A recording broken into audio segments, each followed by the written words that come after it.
what we are calling a samskara is the collective karma of a society. देखिए, जिसे हम संस्कार कहते हैं वो एक समाज का सामूहिक कर्म है। इस संस्कृति में हमने संस्कार बनाए रखने के लिए बहुत सी चीजें की। आज भी गांव में कई बार हिंसक झड़पें हो जाती हैं। अगर ऐसे लोगों के बीच विवाह हो जाए जो अपने कुल वंश को मिला देते हैं, जो एक तरह से अपने कुल वंश की रेखा को धुंधला कर देते हैं, ये कोई ऊंच नीच की बात नहीं है। वो इसे बनाए रखे हुए हैं ताकि इस कुल वंश के लिए उनके पास एक देवता होंगे जिसे उन्होंने बनाया है। वो सिर्फ उसी कुल वंश के लिए मददगार होते हैं। इसे ही कुल देवता कहते हैं। वो सिर्फ उसी कुल वंश के लिए मददगार होते हैं, इसलिए सिर्फ उसी कुल के लोग उस मंदिर में जाते हैं, बाकी नहीं जाते, क्योंकि वो उनके लिए कारगर नहीं होता।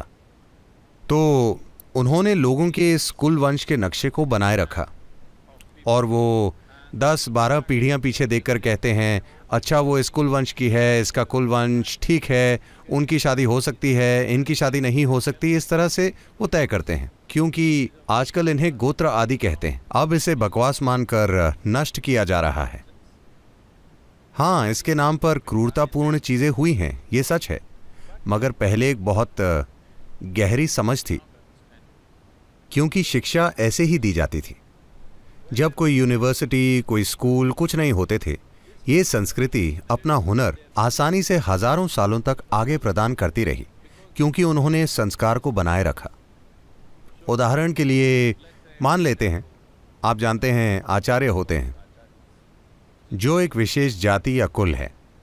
इसी तरह इसमें सुनार हैं, बढ़ई हैं, लोहार हैं, जो लोग कारीगर हैं। मगर एक सुनार की बेटी लोहार के बेटे से शादी नहीं करेगी। वे वहीं शादी करेंगे क्योंकि ये संस्कार है। देखिए, ऐसा लग सकता है, अरे ऐसा कैसे हो सकता है? क्यों कोई किसी भी परिवार में जन्म लेकर ये काम नहीं सीख सकता? ये अलग बात है, मगर ऐसा पाया गया है।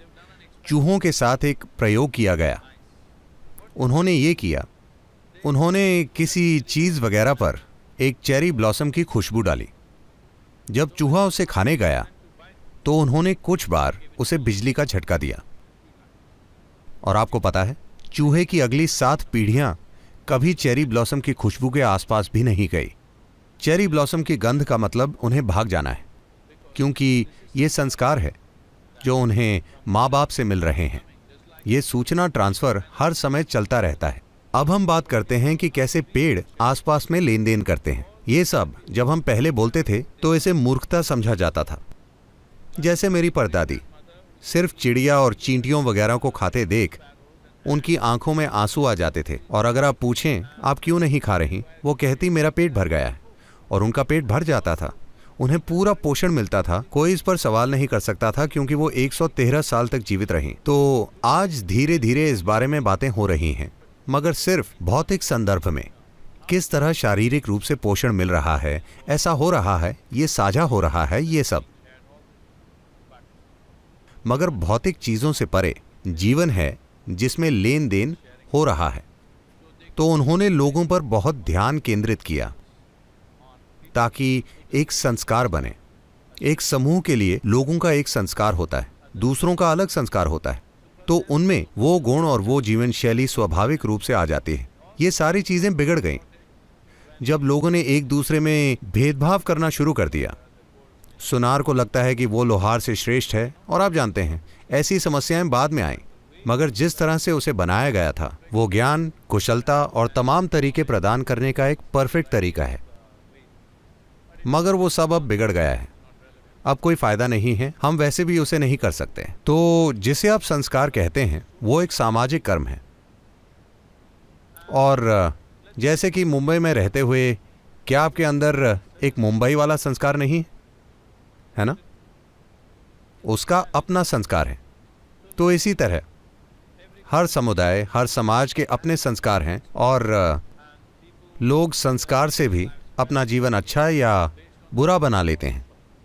संस्कार से ऊपर उठने के लिए आपको आध्यात्मिक प्रक्रिया की जरूरत होती है, वरना कोई इनकार नहीं कर सकता कि वो अपने परिवार, समाज, कैसी भी धार्मिक क्रियाओं से प्रभावित नहीं रहे हैं, वो उन चीजों को ना करते हुए भी प्रभावित होते हैं, है ना? जो मजबूती से आध्यात्मिक प्रक्रिया पर है, सिर्फ वही वातावरण से प्रभावित नहीं होता, वो उसके ऊपर उठ जाता है।